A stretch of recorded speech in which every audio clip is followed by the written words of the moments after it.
Thank you for tuning in to Gloves Off Seattle. Your hosts, Patti and Meagan, will be talking about all things Seattle women's hockey. A huge Pacific Northwest welcome to the PWHL. Gloves Off Seattle! Well, hello, and welcome to another episode of Gloves Off Seattle. Seattle. We don't know what to We're do. still workshopping. We're working it out. We're going to figure out what the right thing is, how the right thing is to start this podcast. But I'm Meagan. I'm Patti. And this is Gloves Off Seattle, like we said. Hummingbird. There's a hummingbird outside. Right outside our window. I'm sorry, guys, that you can't see it. We're looking out into our backyard. We're facing out into the backyard. Yeah. That's where we're facing. We But did some work out there today, and the hummingbirds appreciate it. yes. Love the nature here in the Pacific Northwest. We have a lot of things to talk about this week. We are recording. It is Sunday night, May 25th. Oh, sorry, I had to look at the date. May 25th. All the days are running together. Tomorrow is Memorial Day. So, good Memorial Day for all those are in remembrance here in the United States. That's one thing that, we do celebrate here, have a day off work, all those things. So, yes, I hope everyone has a restful and peaceful Memorial Day tomorrow. But we will still be putting out an episode. As you can see, here we are. So we have a lot of things to talk about that happened over the last week. I'm going to do a high-level overview, and then we can start breaking them all down. So the first thing is we got the rules for the expansion draft, which we have done some talking about, but we actually got the rules for the expansion draft, and just going to talk a little bit more about those and, how we feel about that and on and on and on. Then I think the other thing that's not, hockey game related is Seattle got a GM. So that's right. We now have a general manager, Meg Turner. So we'll talk a little bit about that and how we feel about that.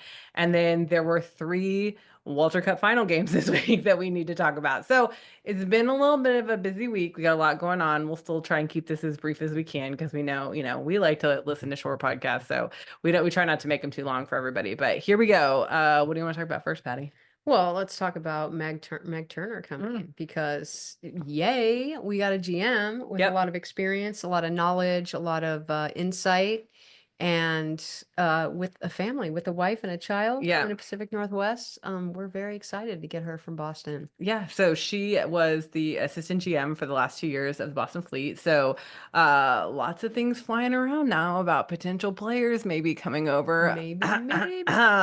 Because we are acquiring someone that has been part of the Boston Fleet organization for the last 2 years. So we are very excited about this. She is the youngest GM. 30 years old. Yep, she's only 30. So youngest GM in the PWHL, which is very exciting.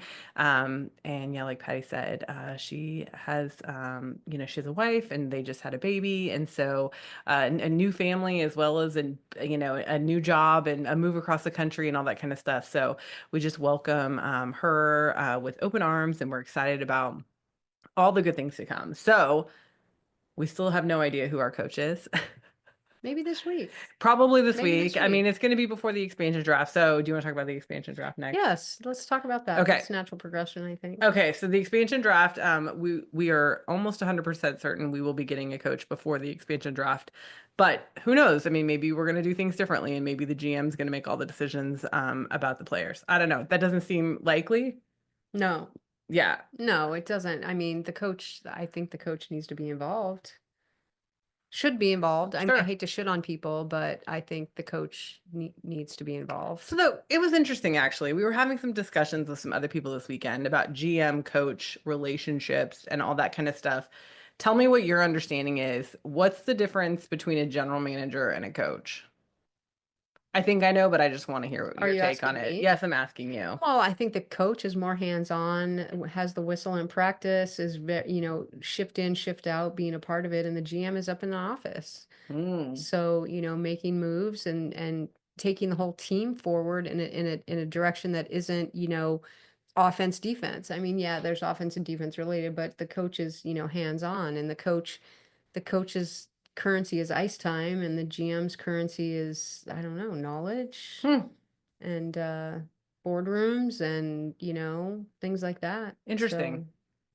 But I don't pretend to know everything. Oh, no, So no, no, no. I mean, that was just a general question of mine because, like I said, we had with some other, PWHL fans had some conversations this weekend about GMs and coaches in the league and just what their relationships are, like what that looks like. And obviously, for every team and for every working relationship, it's going to look different. But, I just think it seems like an interesting dynamic. So I think that's what makes it even more intriguing to know who the coach might be and how they're going to work and how they feel about having someone who is a little bit younger, running the team and that sort of thing. So, I mean, I'm sure they're putting all of that into play when they're making decisions around who the yeah, coach is going to be. I hope so.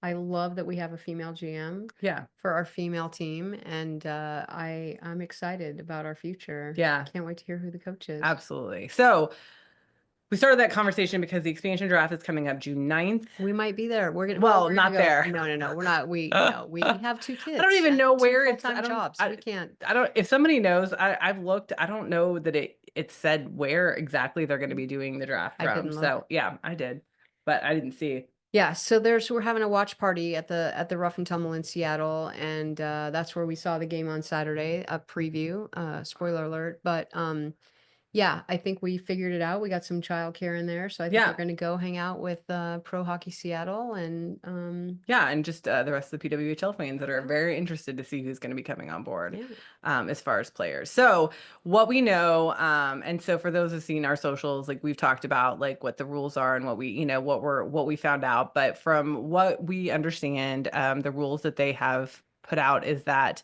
I guess the big highlight of the whole thing is that each team is only going to be allowed to protect 3 players. Three at most four in certain scenarios. Right. So yeah, which I know the league is smaller, but I was even like, whoa, that doesn't seem like a lot because it's a lot more in the NHL, and the NHL is bigger and they're picking for more teams, and I Well, understand that. and there's also a lot of discussion about positional protection. Like you can protect so many of this and so many of that. So many forwards, so many defense, and Mhm. a goalie normally. So people are also making comments about how interesting it is that they didn't do it positionally. It's Just three players, any yeah. three. And I Well, then think, everybody's like, wouldn't you protect your goalie?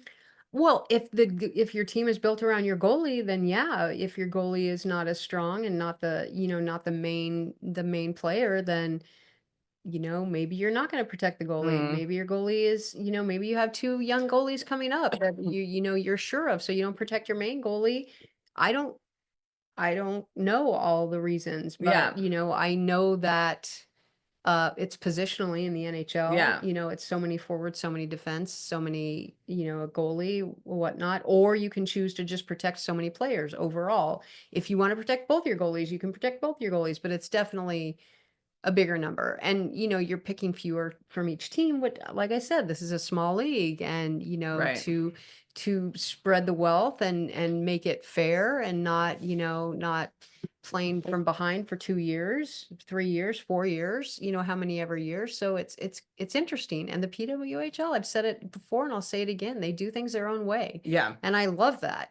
I love that we're not, tied up with convention or how it's supposed to be done or how it's always been done, and that's my favorite part of it. So Yeah. So 3 players, 3 player protection is, one of the big highlights of what the expansion draft rules are. I think the other thing is that basically they said because so just from a numbers game, because there's 6 current teams that each team is going to be giving up 4 players total, whether that's through the expansion draft or the extended signing window, which is another conversation that we'll have. But that each team will be giving up 4 players, and then it's when they surpass having given up 2 players, I think that they can protect that fourth protect the player. fourth player. I think Yeah, that's what it is too. yeah, Don't quote me. yeah. No, I'm pretty sure that that's right. So yeah, so that means by the end of the expansion draft, and we'll backtrack off this a little bit, the Seattle team and the Vancouver team, because we understand we're not the only one drafting. There's another team that's drafting too. There is going to be 12 players. They're going to have a 12-player bench at that point that they will then walk into the regular draft with. So let's back up because there was lots of questions about the expanded signing window. And so you want to explain that with that? Well, I think the big thing is that if people aren't signed through the 25-26 season, then they can be signed through Seattle or Vancouver, as if they were an unrestricted free agent. Right. So I So if think they're not under contract, and that's the other thing is that there's a list out there, and I think it's on the PWHL website of players that are under contract currently on each team. So these are players that are not currently under contract that would be able to fill out that roster. so there are days leading up to the June 9th expansion draft Is it that the fourth? I think it's the I fourth think or the it's the ninth. second through the Sorry, 8th, second through the actually. eighth. Yes, I Okay. think it's like almost a week that they have to then, I mean, in the way that I'm thinking about it and the way it's been explained to me is that they have to like woo these players onto the team to actually make deals to sign them to the team. And that has nothing to do with the draft. So they could, Either draft. yeah, so they could potentially sign 12 players. I don't think either team probably will, based on the fact that they're probably going to be looking to fill out their roster with people who are going to be protected or not protected Right. on, under contract, but not protected on the other teams.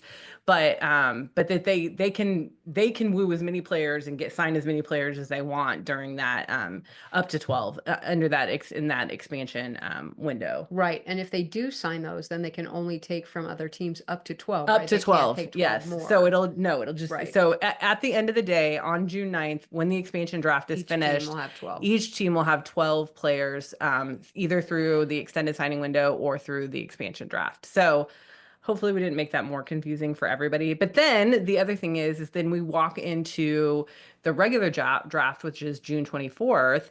And that is when everyone because there was like 199 players that had put in for eligibility for the draft. So then they get to choose, up and fill out their rosters. All the teams get to choose and fill out their Right. rosters. Fill out the And whole. we don't know. I don't think that we know where Seattle and Vancouver is, but you were conjecturing.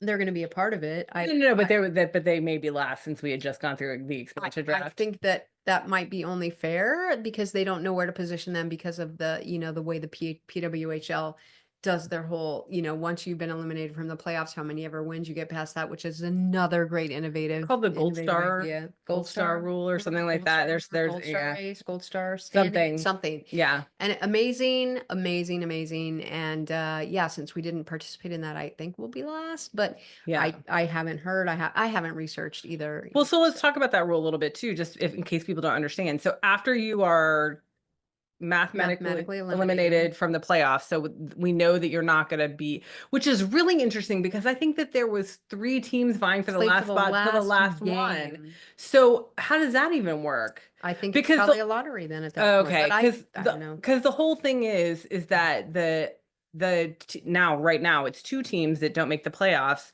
Every game after they're mathematically eliminated gives them points towards their ranking in the draft. So it incentivizes, which is something we talked about long before we even knew we had a team. Like this is back when we were watching, the Anaheim Ducks, how cool this was because it incentivizes them to keep playing hard even after they've been eliminated from the playoffs. Yeah, because in the NHL, when you're mathematically eliminated, there's no reason for you to play. The better you do after that point, the worse you are in the draft, no matter what. So it's why play? Why play hard? Why play to win? I mean, yeah, there's rivalries and reasons to, that maybe pay scores to be settled, but there's no reason to win. The more you win, the worse you do in the draft, and you can be mathematically eliminated pretty early. Yeah.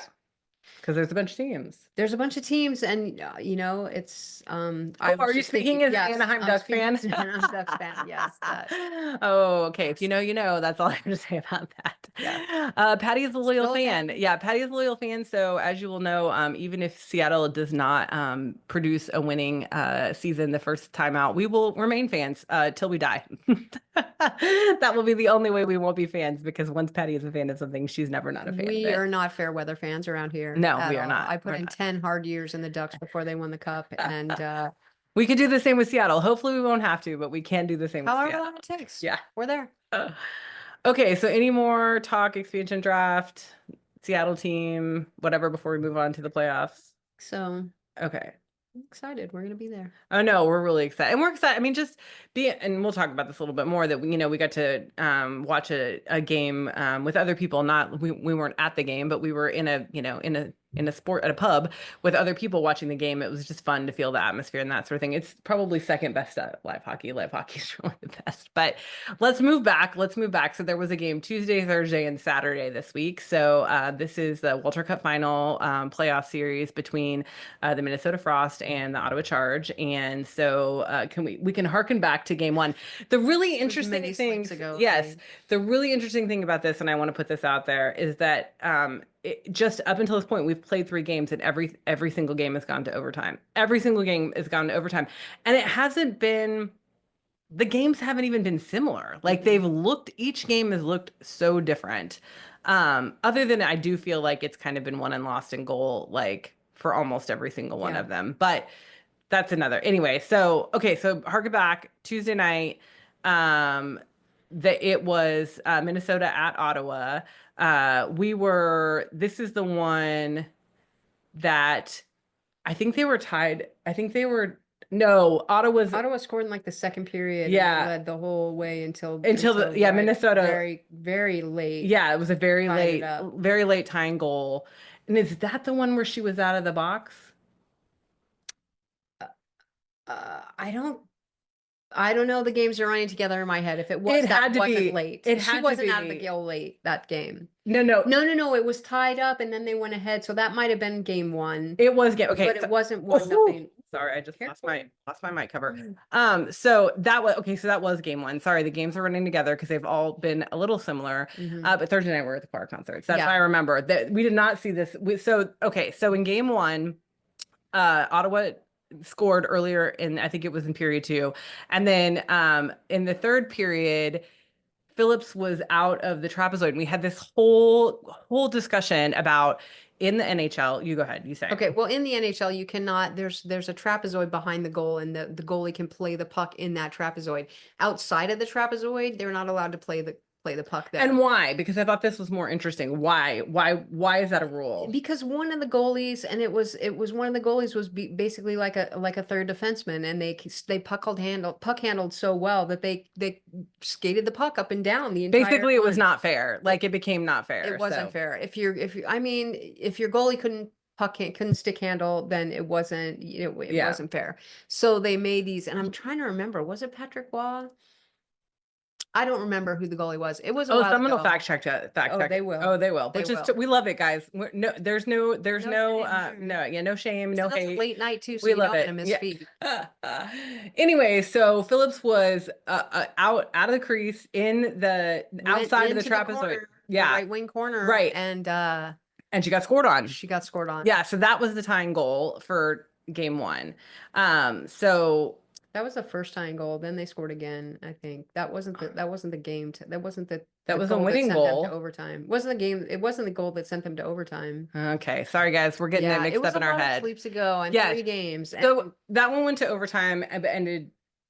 I don't know, relatively quickly. Yeah, but it was relatively quickly, like within 5 minutes. Yeah, it was a pretty quick turnaround. But I think that was the big thing of that game was Phillips being so far out of the goal, number one. And it's funny because I feel like she's a little renegade in that way. I've seen her like play outside just a little bit more, but it's funny because the second 2 games she did not leave did not go to the corners.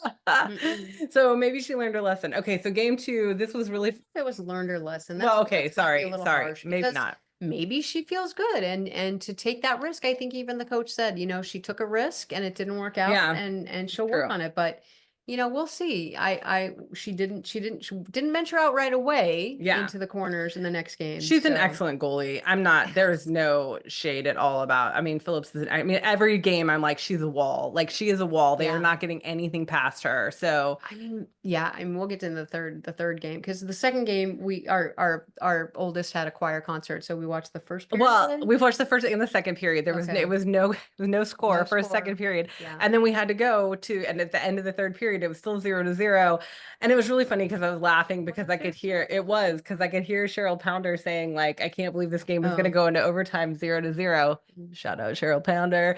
Anyway, my favorite commentator. Yeah, I love you, Cheryl. Anyway, But and then when we get to the choir concert and sit down, and there's like 10 minutes or less left in the third period, that's when both teams score and tie it up to go into overtime. So, and then yeah, then they went into overtime and Minnesota won. And that was on the way out. That was after the choir concert was over, on the way to ice cream that we got to that we got that result. So yeah, Minnesota won. So And we didn't that was really see any of the goals live. yeah, we I saw didn't the first see one, the choir concert. I was kind of screaming. She was talking to our neighbors and, yeah, our I friends, and yeah, I would yeah, definitely we did not get to see any of them live. I saw them on replay, but you didn't see any of them live because we were no. watching on my phone during choir concert, which, I mean, we're good parents, I promise. I was trying to watch the concert. I really was. As a bonus mom, I have to. I have to do it. So I did it. Hmm. Okay, and then game three, which was yesterday, that was Saturday. We Hmm. had so it was an official PWHL watch party at the Rough and Tumble in Seattle, which is an amazing female-owned sports pub, and Does mostly women's yeah, sports. they show all the women's sports teams. They will show other gender sports playing as well. But if there's a women's sports event on, they're gonna have it on the TV. Like that's Hmm. kind of what their thing is. And so I want to put that out there that this place is amazing, but also it's family friendly. We took our kids because it was like Saturday afternoon, and we were like, okay, let's bring the kids along. And it was a fun atmosphere, and the kids, there was lots, there were many kids running around. Our youngest was the youngest for a while, but then there was a baby, a There's a toddler there. Then baby there and a was a toddler. baby. Yeah. So it's a really good place, for It those was that are in great. Seattle, really good location and just a good atmosphere, good vibe. Like, and, it felt, we felt really at home there. Very, So, very. so yeah, so that game, I don't even remember. You talked about that game. Well, it ended 2-3. Was it 2-3 or 2-1? Gosh, I'm so bad. Um, It went to overtime. went It to went to overtime. three Yeah. overtimes. Let's talk about that. Yeah. Okay, because that was really the highlight of that game Yeah. is that it went to three overtimes. So We did leave the rough and tumble after we regulation. did We had to because get the home and have kids, dinner. well, not just that, but just the kids, like the kids were not gonna hang. Like they were Mm-mm. not gonna hang. They were done. Yeah. With kazoos and all. We brought kazoos, passed some out. I feel Oh, like Hockey it was two Seattle to was there. one. I feel like it was I two to think it was one 2-1. because I Yeah. remember we only got to toot once. We only got to toot our kazoos once because there was Yes. There was only only one one goal. charge goal. So Yes. uh I It mean was we only it tooted was our 2-1, kazoos but we once. were leading. No. Yeah, we were leading a little the Yeah. way, and then they tied it up. But I felt like they were just the entire game dominated. I They mean, were. yeah. They were. I mean, shots were 3-1 at one point, three to every one of ours. And we thought we were going to see a couple of jailbreak goals from Minnesota. Like that was Gosh, even that one they played the entire time. Minnesota played almost the entire penalty with yeah. their with the puck Yeah. when we had the extra person. Yeah, we had the extra person. So it was they were shorthanded. We thought, and again, I don't know that we've seen a jailbreak goal, have we? No. I mean, I've called a couple in this Thunderbirds games. No, no, no. I mean like No, a real in the live true PWHL game. jailbreak. No, no, I Yeah. don't think we have seen Yeah. one. I don't think we have, Yeah, I don't think we have either. but we So almost saw one. yeah, but there was a couple of instances. It's just because it felt like Minnesota was dominating so much in that game that even when they were shorthanded, that they were still Another shout out to Phillips. She was just like yeah, a wall. She kept us in that game. yeah, And even when it was 1-1, it felt like it should have been 3-1 yeah, Minnesota. yeah. And so, shout out to Gwyneth Phillips because she's just amazing. Yeah, she is. She's a really amazing goalie, Yeah. and it's been really fun. Like, again, we're trying really hard not to fall in love with any players because we don't know who's Ottawa, I don't know. She doesn't have much more in her. Maybe you should not protect her. Mm. Yeah, I think if Ottawa protects anybody after this series, it's gonna be Phillips. Oh, anyway, so yeah, so that was just it was, again, we drove all the way home from Seattle. For those that know, that's about an hour for us to get home, and the game was still on, so we still had time to sit down and watch the third overtime. So three overtimes. I think the thing is, I mean, I don't know. This is my conjecture, is that the fact that we've gone to overtime in every game of this series just shows how well matched these teams are. And so Absolutely. that's made it fun. It's made it fun because it's not all one-sided. It's not, and no one's getting killed or creamed or anything. It's just like these games, they're just playing hockey and, Hockey's fun. hockey is fun. It's a lot of fun. So, I don't know. I mean, is there anything else? So game 4 is on tomorrow. So that's In Memorial Minnesota, Day. yeah. Yeah, in Minnesota. So What time is it? Is it 5 o'clock? Or no, something? it's like I think it's 4 o'clock Minnesota Okay. time. So it's 2 o'clock Oh, here. really? Yeah, 2 Okay. o'clock on the West Coast. We'll be watching. Yeah, we'll definitely be watching. And we'll probably get to watch it live since it's Memorial Day and we're both off work, so we don't have to worry about that. But yeah, so game 4 it could be the end of the season, but we could go to a game 5. I'd love to see a game Love to 5. see a game 5 Yeah. back in Ottawa. Yeah. But we're not going to put the cart before the Nope. horse. Nope. We got to play tomorrow, and we need to show up in front of Phillips. Yeah. And I think that, the moral of our story is we are sincerely loving having this league to cheer for. I'm so excited about having a team that we can put our full force behind. So I think, and that was the great thing about yesterday, just meeting all the PWHL Seattle fans, like Seattle fans, not just PWHL fans, but like these are people who are going to get to sit next to, who are going to get to cheer next to, all through the season next year. So shout out Ava, shout out Brian, shout out Zoe, shout out Cindy, shout out Becca. We're going to get her name right. Becca. We are going to get your name right, Becca. And gosh, other people too. I mean, it was just a lot. There was a lot of people, and the restaurant is awesome. You have to go. Yeah. Put your money there. It's wonderful. We will be back. Yeah. Well, June 9th, 100%. We're going to be back on June 9th for the other times. But we will definitely go. Even though, like I said, it's not close to us. It is a hike for us, but we like to put our money where our mouth is. Games are not going to be close to us either. We're still going to go to everyone we can. Yeah, this is true. Yeah. Yeah. So we like to put our money where our mouth is. We like to spend our money, women-owned businesses, women's sports, all those sorts of things. So that's kind of what the place where we stand. Absolutely. Anything else we're talking about tonight? Okay. Yeah, well, I hope everybody is having a wonderful Memorial Day, as this will come out on that day. And I hope it's restful and relaxing. And we'll catch up because we will have a new Walter Cup champion. What do you call him? Walter Cup winner.